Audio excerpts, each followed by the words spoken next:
Hey, welcome to TV Show Recap and Makeup Tuesday. I'm Rachel Lee. Every Tuesday and Thursday you can find me here talking about a popular TV series while doing my makeup. So if you love TV shows or you love makeup, don't forget to hit that subscribe button. Today I'm talking about Netflix series Ginny and Georgia, Season 1, Episode 5, Boo Bitch. We are halfway through the season and I am really excited to see what happens next. This episode had so many things happening and there was a lot of information to kind of get through in this episode.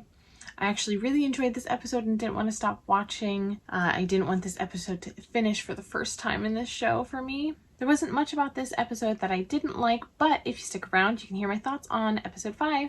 So episode 5 starts with Georgia on her balcony. She sees a bunny going into her vegetable garden that's been eating all of her vegetables. And so we see her on the balcony drinking her coffee, and she then goes and shoots the bunny with a gun that has a silencer on it so nobody else hears it. So then we see everyone at school is talking to Ginny now that they've seen the video of Hunter singing that song to her from Battle of the Bands. We see Ginny has dinner with Hunter's family then. It seems like it's going really well for them. Everyone's laughing, having a good time. But then they ask Ginny about her parents, and they're talking about her parents, and Ginny gets like kind of flustered and just kind of starts telling them stuff about her parents that they don't really need to know. But then we also get some background information about Georgia's relationship with Zion. So then we get a flashback of Georgia, Zion, and Ginny as a baby. And Zion is singing to Ginny. They're about to have dinner with Zion's parents. Zion's parents bring up that they want to have legal guardianship of Ginny because they think they can provide them with a better life while the both of them get their lives together and go to school, which Zion and Georgia do not agree with. So Georgia and Mayor Paul are having dinner together. Mayor Paul asks Georgia what she wants for herself. Georgia says she just wants to feel secure enough to be truly free and safe enough that she can just be free. I think this is probably one of the most honest answers we've gotten from Georgia through this whole show. So we're now at Fall Fest. Mang is doing face painting, and during this part, Ginny kind of makes a fool out of Marcus when he comes over to try to talk to her. He's just like, never mind, and leaves after she paints a penis on his face. And so during Fall Fest, Mayor Paul is up giving his speech. Cynthia gets an award for the best pie. And when she's up there, then she goes to give her speech, and she then has this like whole thing planned where she starts telling everyone that Mayor Paul and Georgia, she saw them out on a date the night before. So Mayor Paul's starting to get a little freaked out, and Georgia is too, because, you know, that's not what she wanted. And then, to everyone's surprise, kind of, Cynthia announces that she is going to be running for mayor. So we are now at the Halloween party that Ginny invited a bunch of people to. Everyone seems to be having a good time. I don't know, if something changes and everyone's not having a good time. Ginny isn't, Abby isn't. So Ginny goes into the bathroom, already upset about something, and then we see her go on the video of Hunter singing the song to her that's now viral, and somebody made a very hurtful comment, and we see her dealing with that, wanting to cause herself pain. So she sees there is a candle in the bathroom lit, and so she takes her hand and puts it over the candle and holds it over the candle so that she can feel the pain of the candle burning her hand. So we are now at Mayor Paul's office, and everyone has left the office except for Mayor Paul and Georgia. they're talking about everything. She's kind of apologizing, saying it's all her fault. Then they're talking, and Georgia and Mayor Paul end up kissing and having sex in his office. We see Austin is still at home alone. He's watching some scary movies, even though I don't think he was supposed to be.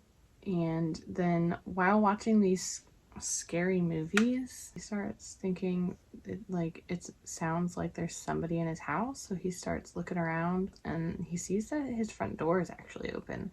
So when Georgia arrives home, she finds a woman there. So Ginny is now dropping off a really drunk Max, who said some really weird things to the senior girl that she likes, and now she's like really upset.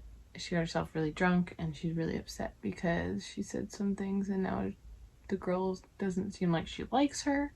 Ginny is there. Marcus comes and helps her hide her from her parents. Marcus helps get her into her bed and get her a puke bucket, and we see how sweet he is towards Max. Actually, he gives her a kiss on her head.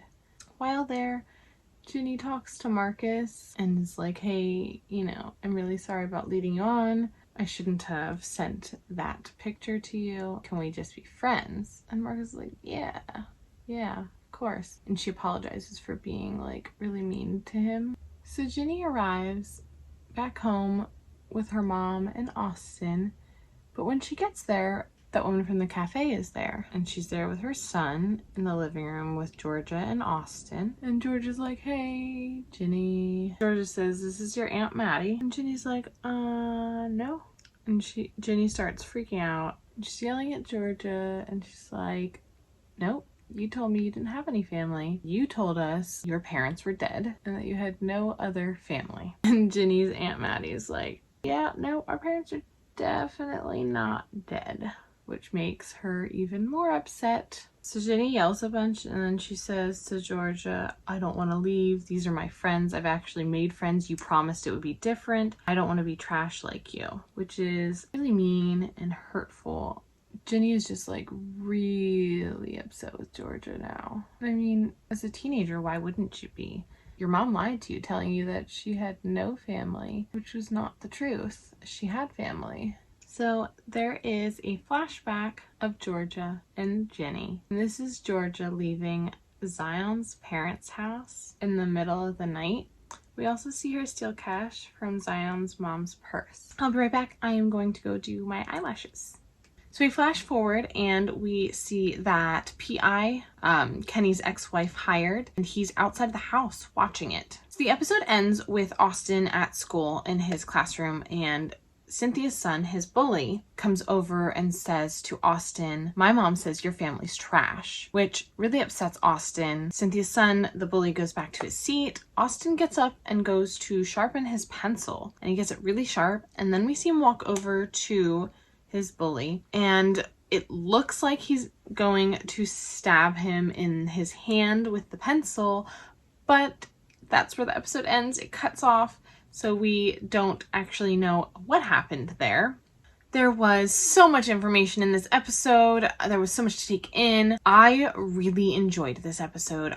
This is the first episode of the show where I didn't want to stop watching. I just wanted the episode to continue going, but I didn't continue watching. I stopped because I don't like to go ahead when I'm recording these, because I don't like to know what happens next before I record these. This episode, there was not a lot about it that I didn't like. I do think the only part about this episode that I really didn't like was Ginny's behavior after she found out that the video of Hunter singing to her had gone viral. She got a little out of hand. She was being really mean to Marcus. She was being really mean to Sam, and I did not like her attitude. She seemed to let it get to her head a little bit.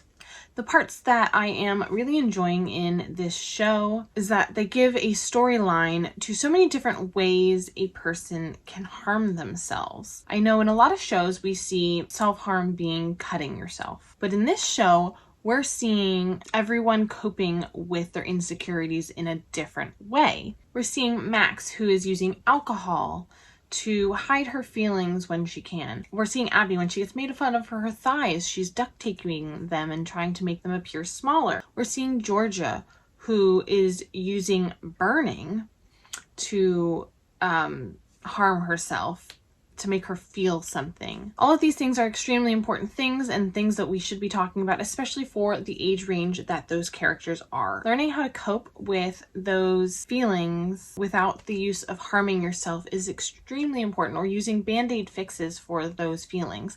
Those are all extremely important things for our mental health and of course our bodily health. Please, if you're ever feeling any of the ways that they show these characters feeling in the show and you don't know where to go or who to talk to, I'll try to reach out to someone that you feel comfortable with. And I am always happy to talk with anyone that is feeling this way, as I've gone through some of these situations myself. There's always support for you in feeling these types of ways, and there's always someone who cares about you, so don't hesitate to reach out to someone if you're feeling these ways as well. Every Tuesday and Thursday, I'm here talking about a popular TV series while doing my makeup. So if you love TV shows and you love makeup, don't forget to hit that subscribe button. Thank you so much for watching, and I hope you have a great day.